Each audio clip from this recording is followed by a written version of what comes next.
विद्यार्थी मित्रांनो, चला सोडूया इयत्ता 8वीचा हिंदी विषयाचा पेपर। प्रश्न 1, निम्नलिखित परिच्छेद पढ़कर सूचना के अनुसार कृति कीजिए। मैं यद्यपि शरीर से बूढ़ा किंतु उत्साह में जवान हूँ। मैं युवावस्था के इस विशेषाधिकार को छोड़ना नहीं चाहता। अपनी विचार शक्ति को सबल बनाने से इनकार करना यह स्वीकार करने के समान होगा कि मुझे इस प्रस्ताव पर बोलने का कोई अधिकार नहीं है। अब मैं जो कुछ बोलने जा रहा हूँ वह चिर युवा है। शरीर बूढ़ा जर्जर हो सकता है और नष्ट भी हो सकता है, परंतु आत्मा अमर है। उसी प्रकार हमारी होमरूल गतिविधियों में भले ही सुस्ती दिखाई दे, इसके पीछे छिपी भावना अमर एवं अविनाशी है। वही हमें स्वतंत्रता दिलाएगी। आत्मा ही परमात्मा है और मन को तब तक शांति नहीं मिलेगी जब तक वह ईश्वर से एकाकार न हो जाए। स्वराज मेरा जन्मसिद्ध अधिकार है। जब तक वह मेरे भीतर जागृत है, मैं बूढ़ा नहीं हूँ। कोई हथियार इस भावना को काट नहीं सकता, कोई आग इसे जला नहीं सकती, कोई जल इसे भिगो नहीं सकता, कोई हवा इसे सुखा नहीं सकती। मैं उससे भी आगे बढ़कर कहूँगा कि कोई सीआईडी पुलिस इसे पकड़ नहीं सकती। मैं इसी सिद्धांत की घोषणा पुलिस अधीक्षक जो मेरे सामने बैठे हैं के सामने भी करता हूँ, कलेक्टर के सामने भी जिन्हें इस सभा में आमंत्रित किया गया था, और आशुलिपि लेखक जो हमारे भाषणों के नोट्स लेने में व्यस्त है के सामने भी। हम स्वशासन चाहते हैं और हमें मिलना ही चाहिए। जिस विज्ञान की परिणति स्वशासन में होती है वही राजनीति विज्ञान है, न कि वह जिसकी परिणति दासता में हो। राजनीति का विज्ञान इस देश के वेद है। सही विकल्प चुनिए। गुण 4, 1, मैं यद्यपि शरीर से बूढ़ा किंतु उत्साह में जवान हूँ। 2, शरीर बूढ़ा जर्जर हो सकता है और नष्ट भी हो सकता है, परंतु आत्मा अमर है। ब, लोकमान्य तिलक जी द्वारा दिया गया नारा। गुण 2, लोकमान्य तिलक जी द्वारा दिया गया नारा स्वराज्य मेरा जन्मसिद्ध अधिकार है। क, विज्ञान क्या है? जिस विज्ञान की परिणति स्वशासन में होती है वही राजनीति विज्ञान है, नहीं वह जिसकी परिणति दासता में हो। राजनीति का विज्ञान इस देश के वेद है। ड, जन्मसिद्ध अधिकार की विशेषताएं लिखो। गुण 3, कोई हथियार इसे काट नहीं सकता, कोई आग इसे जला नहीं सकती, कोई जल इसे भिगा नहीं सकता, कोई हवा इसे सुखा नहीं सकती।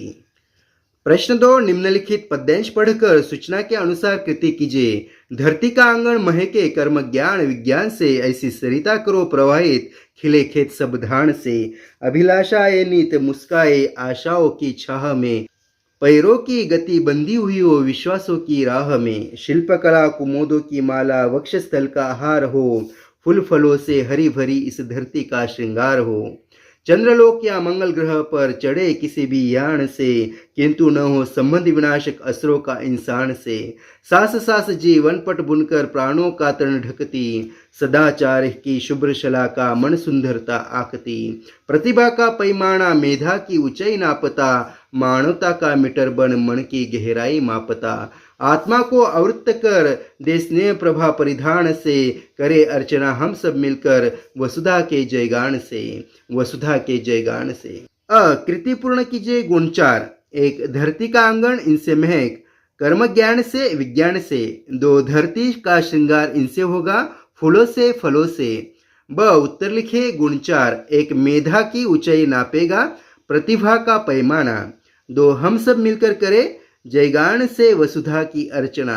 क, निम्नलिखित शब्दों के समानार्थी शब्द लिखो। गुण 4, 1, शरीर तन, 2, पृथ्वी धरती, 3, मनुष्य मानव, 4, छाती सीना। प्रश्न 4, निम्नलिखित पद्यांश पढ़कर सूचना के अनुसार कृति कीजिए। अ, निम्न शब्दों के लिंग तथा वचन बदलकर वाक्यों में प्रयोग करो। गुण 4, लिंग कवि माता भाई लेखक। वचन दुकान प्रार्थना अनुभूति कपड़ा नेता।